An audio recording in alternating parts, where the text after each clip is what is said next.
land of Wanda, there was a woodcarver named Cobb. He made beautiful showpieces and sold them to the people of Wanda. He would carve the wood and his wife Alice would paint the pieces. They lived in a quiet little house.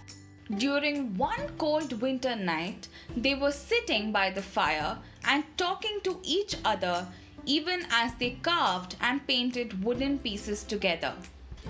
"There has been heavy snow this winter, Alice," said Cobb. "I have not been able to cut enough wood because of the snow. This is our last stock of wood. I don't know what we're going to do to make a living if it keeps snowing like this." Alice reassured Cobb. "Don't worry, dear husband. God and his angels will surely show us a way." Cobb smiled at his wife as he put aside the last piece of wood he had and said, "You are right, dear. Let us hope for the best and go to sleep." They wished each other good night and went to sleep. The next morning, when the couple woke up, they saw a freshly cut log of wood near the fireplace. It was ready to be carved into a beautiful design. Cobb was extremely happy to see it. "Look, Alice, God has heard our prayers.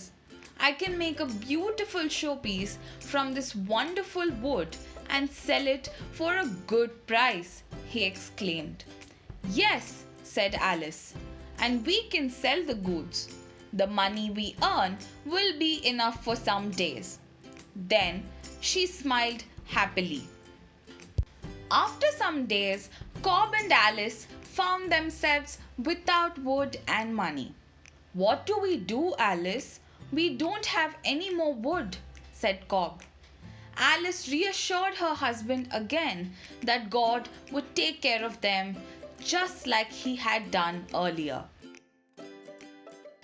The next morning, they again woke up and found some freshly cut logs of wood near the fireplace. Cobb and Alice happily started working on the pieces of wood and thought, "All this wood is going to help us through the winter."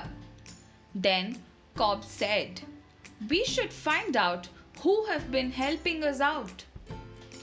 "Yes," said Alice, "because we must thank them for their timely support to us."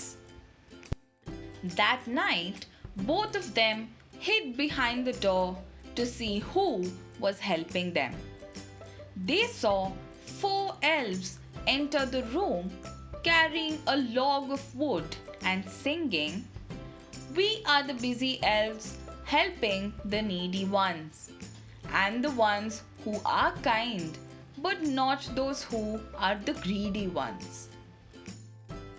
The elves sang as they carried and kept the logs near the fireplace.